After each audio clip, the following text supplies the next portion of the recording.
Ambassador Kelvax had studied Earth for 3 cycles before making first contact. The planet's designation as a Class 12 Deathworld hadn't surprised him. Gravity 1.3 times galactic standard, atmosphere containing corrosive oxygen, native fauna that could kill most spacefaring species with ease. The fact that humans had evolved there explained their unnerving physical resilience. What the databanks hadn't prepared him for was the continental region called America. "Let me understand correctly," Kelvax said, reviewing the cultural files in the embassy on his second day.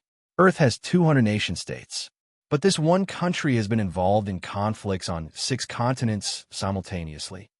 His human liaison, a cheerful woman named Davis, nodded. "Oh yeah, we get around. Coffee." Kelvax's translator struggled with the word. "What is coffee?" "Liquid energy. We drink it to stay awake." She poured a cup of the dark fluid. The chemical analysis made his antennae recoil. It was mildly toxic. "You drink poison? Voluntarily?" "It's not poison, it's breakfast." Davis took a long sip. "You should see what we do on weekends." The briefings got worse. Americans apparently engaged in recreational activities that would constitute war crimes on most civilized worlds. They jumped from aircraft for entertainment. They wrestled apex predators called alligators in a region named Florida, a place his xenobiologist described as a subtropical hellscape where everything either stings, bites, or carries diseases. And they live there by choice. Kelvax asked weakly. "Millions of them. They call themselves Florida Man, but don't talk about Florida Man." Then there was the food. Kelvax watched in horror as a security detail was offered something called a deep-fried butter stick at State Fair. One of them tried it. The medical bay worked for 6 hours to stabilize his cardiovascular system. "How are you not extinct?" Kelvax demanded. "Universal health care is controversial here," Davis replied. But the true nightmare began when Kelvax attended a session of what humans called Congress. "So your government is divided into 2 groups that despise each other." Kelvax tried to understand. "And they control your military?" 3 groups, technically. And yes. How do you make decisions? Very slowly and usually badly. But that's kind of the point. Kelvax felt faint. Your system is designed to be inefficient. It's designed so no one person can have too much power. We tried that once. Didn't go well. The Galactic Council had assumed humanity's chaos was a weakness. They were wrong. It was their strength. When the Zorthan Collective attempted to blockade Earth, expecting unified resistance, they instead encountered 50 different response strategies simultaneously. The American military launched a counteroffensive while American civilians crowdfunded their own mercenary fleet.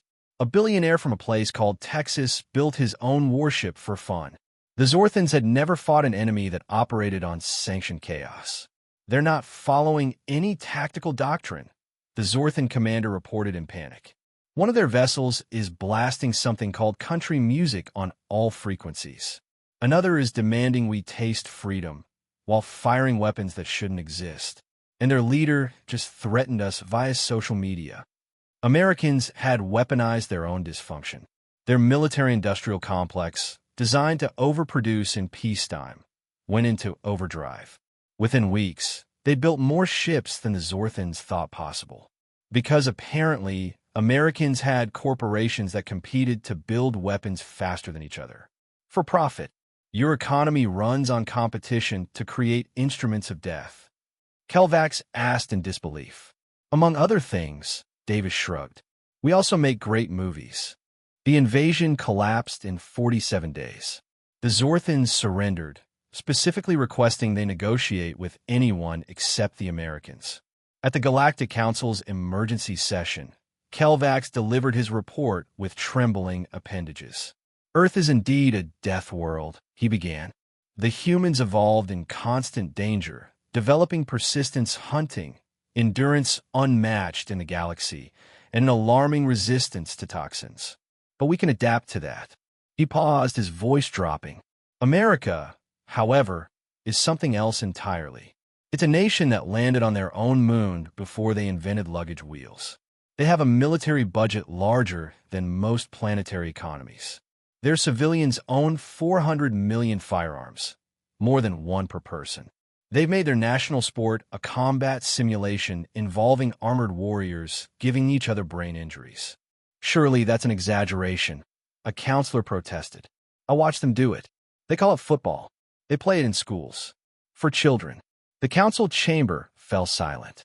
America is what happens when a Deathworld's apex predators decide to organize. Loosely, chaotically, and with an obsession with individual freedom that borders on suicidal. They shot themselves into space on controlled explosions. They invented nuclear weapons and used them, twice, on themselves. Kelvax's final recommendation was unanimous. Earth is a death world. America is a Deathworld's death world. Approach with extreme caution, and whatever you do, don't threaten their freedom. They fought 4 civil wars over defining that word, and they still haven't agreed on what it means. The file was marked Priority Alpha. Do not engage. Earth was dangerous. America was insane, and that made them unstoppable.